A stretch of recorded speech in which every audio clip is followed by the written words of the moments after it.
दोस्तों, गौतम बुद्ध ने कहा था कि जिस व्यक्ति ने यह समझ लिया कि क्या, कब और कहाँ कितना बोलना है, तो उस व्यक्ति को सफल होने से कोई नहीं रोक सकता।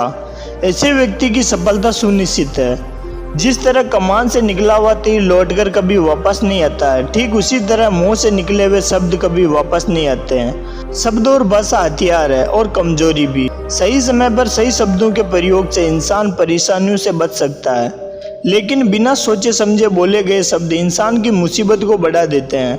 द्रौपदी का यह बोलना कि अंधे का पुत्र अंधा ही होता है, महाभारत के युद्ध का मुख्य कारण बना था।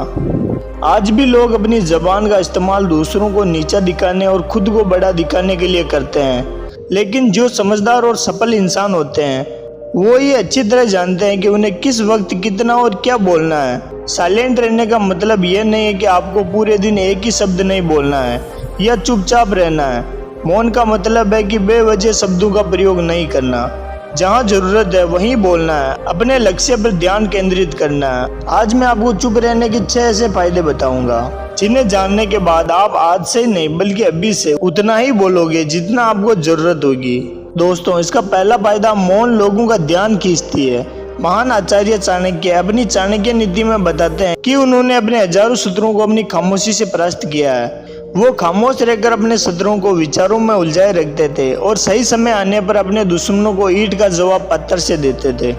साइलेंट यानी चुप्पी किस तरह लोगों के अटेंशन को ग्रैब करती है, ये बात आप इस उदाहरण से समझ सकते हैं कि जब क्लासरूम में टीचर किसी विषय पर बात करते हैं तो स्टूडेंट उनके बात को बिल्कुल ध्यान से सुनते हैं, लेकिन जब टीचर या स्पीकर बोलना बंद कर देते हैं तो सभी लोग आश्चर्य में पड़ जाते हैं। अरे क्या हो गया भाई, कम्युनिकेशन कैसे बंद हो गई? मैं जब स्कूल में था तब अक्सर ऐसा होता था और आपके साथ भी ऐसा हुआ होगा।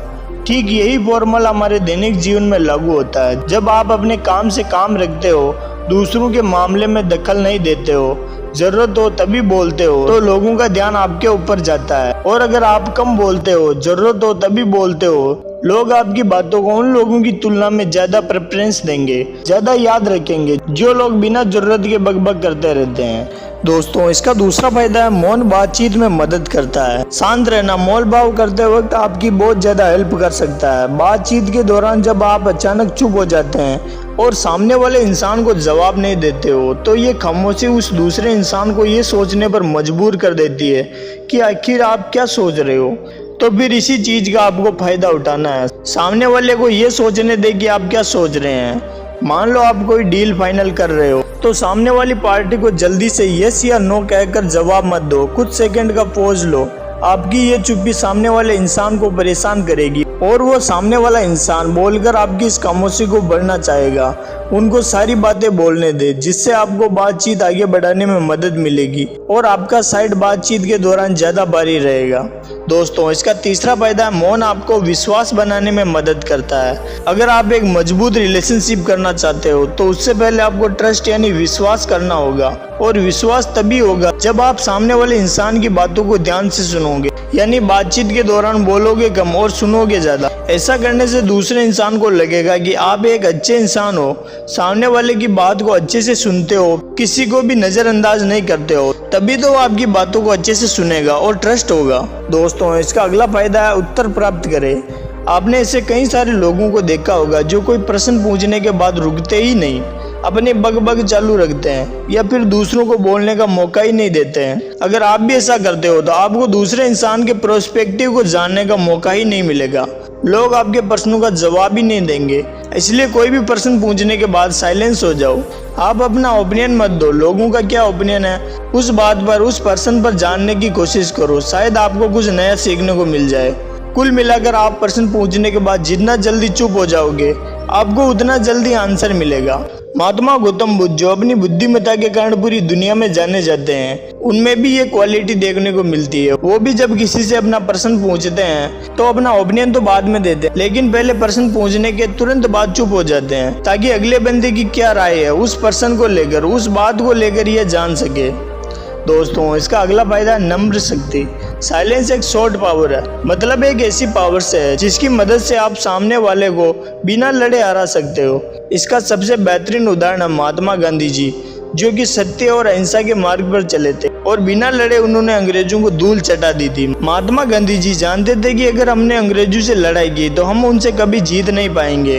उन्होंने सॉफ्ट पावर का इस्तेमाल किया और अंग्रेजों को हराया। कई बार लड़ने से और झगड़ने से प्रॉब्लम सोल्व नहीं होती है, चुप रहने से और शांत हो जाने से भी प्रॉब्लम सोल्व हो जाती है। दोस्तों, इसका छठा फायदा है विचारशील मौन।